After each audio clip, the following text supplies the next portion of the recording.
menjemput menjemput perempuan-perempuan pesanan beliau.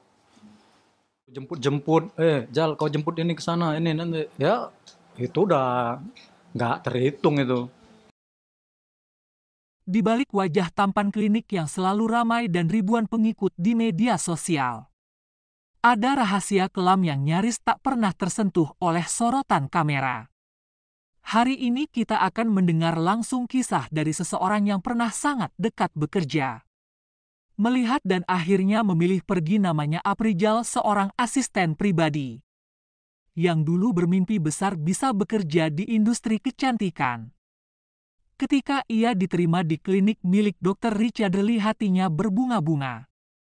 Awalnya aku pikir ini berkah. Dr. Richard Lee terlihat ramah, peduli dengan pasien, dengan karyawan, tapi semua itu berubah, ucap Aprijal. Lama-kelamaan Aprijal mulai melihat sisi lain dari Dr. Richard Lee. Seorang pemimpin yang penuh tekanan dan memperlakukan karyawan bak robot. Kami harus standby 24 jam, kalau telat balas wah langsung disidang. Tapi anehnya dia sering keluar malam bawa tamu perempuan yang bukan istrinya, ucap Aprijal. Aprijal mengaku pernah diminta memesankan kamar hotel, bahkan diminta membooking teman wanita untuk klien VIP. Yang katanya sih bukan untuk hal negatif. Puncaknya Aprijal mengaku ikut menyaksikan sebuah drama ketika istri Dr. Richard Lee mendobrak pintu hotel dan memergoki suaminya bersama perempuan lain. Saya ada di lobi, tiba-tiba Bu S datang marah-marah. Saya dengar sendiri teriakan, kamu pikir aku nggak tahu semua kelakuan kamu, ucap Aprijal. Setelah insiden itu Aprijal langsung mengundurkan diri jadi karyawan Dr. Richard Lee. Karena menurut Aprijal Dr. Richard Lee sudah di luar jalur dan Aprijal sudah tidak nyaman lagi bekerja dengan Dr. Richard Lee. Aprijal kini hidup sederhana tapi hatinya lebih tenang. Ia memilih bicara agar orang-orang tidak lagi tertipu oleh kedok Dr. Richard Lee. Ini bukan soal balas dendam. Tapi aku nggak mau orang lain ngalamin apa yang aku alami, harus ada yang berani buka suara, ucap Aprijal. Penggerbekan atau pengecekan prostitusi online itu, saya juga takut, itu sudah terpikir di benak saya. Ya, yang tabungan saya dipakai untuk transfer, dia transfer uang ke rekening saya yang transfer uang ke mucikari, kayak itu kan. Itu ada beberapa kali gitu. Ya kalau yang disuruh jemput-jemput, Jal kau jemput ini ke sana, ini nanti. Ya itu udah nggak terhitung itu, Mbak. Gitu. Video itu langsung viral dalam hitungan jam. Nama Richard Lee meroket ke jajaran trending. Netizen terbelah, ada yang tak percaya, ada juga yang mengaku sudah lama curiga. Tapi satu hal yang pasti, publik dibuat syok dan kecewa. Kaget banget. Serius Dr. Richard kayak gitu? Dari dulu aku udah gak srek sama orang ini. Astagfirullah, beneran dong dia suka cewek online, ucap netizen. Tak butuh waktu lama, netizen yang terkenal jago selidik langsung bergerak. Mereka mengungkap beberapa hal. Salah satu temuan paling mengejutkan adanya akun-akun anonim yang ternyata pernah mengunggah testimoni serupa sejak 2023. Bahkan salah satu akun Instagram gosip pernah menerima DM dari seseorang yang mengaku pernah diminta jadi teman kencan oleh Dr. Richard Lee dengan bayaran tinggi. Benarkah ini pola lama yang baru terkuak sekarang? Atau hanya fitnah keji untuk menjatuhkan nama besar seorang dokter populer? Masyarakat dunia maya seketika panas. Banyak influencer ikut angkat suara. Aku pribadi sih memang udah lama jaga jarak, auranya emang agak beda. Dan kalau tuduhan ini benar, kecewa banget, ucap netizen. Kolom komentar akun Richard Lee pun dibanjiri hujatan. Banyak yang menuntut klarifikasi langsung, tapi sang dokter memilih diam. Dok, klarifikasi dong, ini serius loh tuduhannya. Kalau diam berarti bener dong, kami butuh penjelasan, ucap netizen. Sangat tercoreng karena memang profesi dokter itu seharusnya profesi yang melindungi, ya, melindungi masyarakat. Apalagi kita tahu kalau misalnya memang DRL ini kan melakukan hal-hal tersebut, kan harusnya dia tahu ya resikonya. Netizen makin geram, banyak yang menyebut ini sebagai bentuk pengalihan isu. Bahkan ada yang menuding pura-pura gak terjadi apa-apa. Fix damage contro, udah jelas ini strategi tim medianya. Kami bukan bodoh, mana tanggung jawab moralnya, ucap netizen. Jika tudingan ini benar, maka bukan hanya moralitas yang jadi sorotan, tapi juga aspek hukum prostitusi online termasuk dalam ranah tindak pidana di Indonesia. Belum ada laporan resmi ke polisi, namun sejumlah pengacara mulai menyuarakan bahwa kasus ini bisa diangkat jika korban bersedia buka suara. Jika ada bukti kuat dan saksi, tentu bisa kita proses, jangan takut bicara.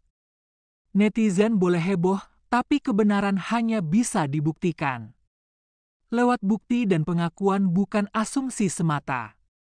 Namun satu hal yang pasti, kepercayaan publik sekali rusak tak mudah diperbaiki.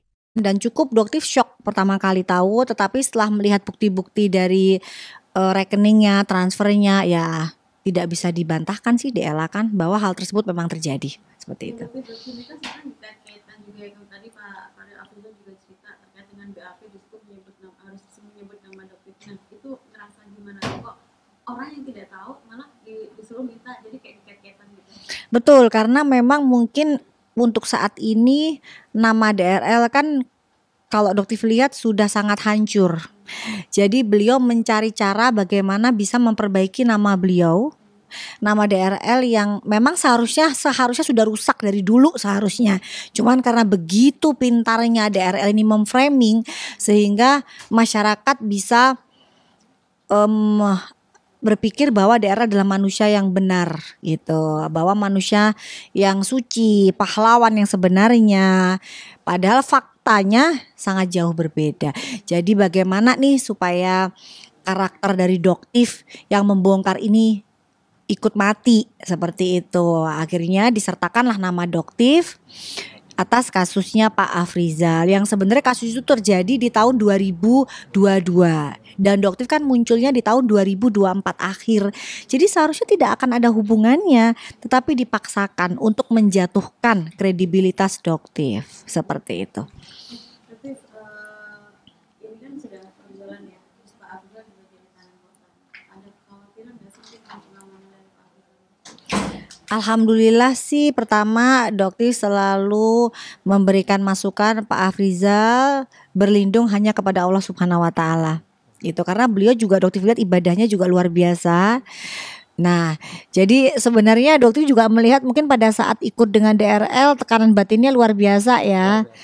Karena beliau ini ibadahnya kuat, gitu, ibadahnya kuat dan harus mengikuti orang dengan karakter seperti DRL ini kan perlawanan batin ya. Batin, Dok. Ya, berlawanan, bertentangan dengan batin saya, Dok. Nah, iya begitu. Jadi pasti ada perdebatan batin yang luar biasa. Bang, sekali, Dok. Ya. Ya. Jadi Dokter sih bersyukur ya, alhamdulillah sekarang sudah berhenti ya, sudah berhenti dan akhirnya juga beliau punya usaha sendiri. Insya Allah beliau mencari rezeki dengan cara yang halal sekarang, betul ya. Ya, betul, Dok. Nah, pasti Allah akan lindungi. Dan kebetulan juga ternyata di rumahnya beliau ini yang di Medan juga ternyata ada teman-temannya Doktif juga di situ. Jadi insya Allah keamanan beliau terjamin, insya Allah seperti itu. Oh, tersangka di Medan, insya Allah nanti kita tunggu perkembangannya karena tinggal menunggu laporan selanjutnya dari penyidikan Polres Medan seperti itu. Tapi siap nanti jika dipanggil ke Polres Medan. Oh siap, tapi sampai saat ini belum ada. Tapi gimana sih sudah dijadikan tersangka? Tersangka untuk kasus membongkar kejahatan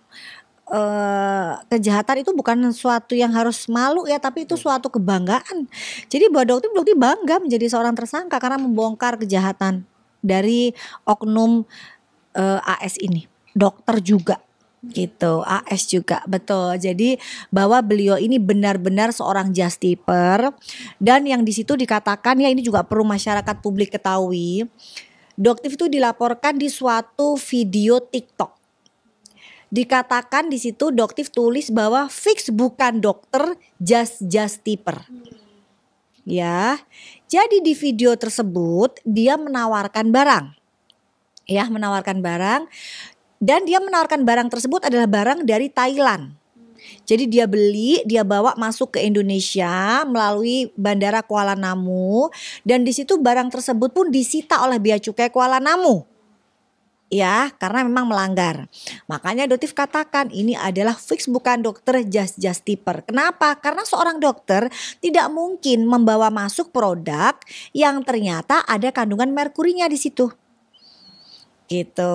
Jadi di konten tersebut pun tidak ada konten tentang dia adalah seorang dokter. Jadi di situ adalah konten yang menjelaskan dia menjual barang, bukan seorang dokter. Seperti itu. Padahal dia dokter. Makanya Doktif katakan fix bukan dokter, justiper atas dasar itu. Kalau kamu setuju bahwa kebenaran harus selalu dikedepankan, jangan lupa untuk like, komen pendapatmu di bawah, dan tentu saja subscribe agar kamu nggak ketinggalan konten inspiratif lainnya dari channel ini. Share juga ke teman-temanmu supaya makin banyak orang yang paham pentingnya berpikir jernih sebelum menghakimi.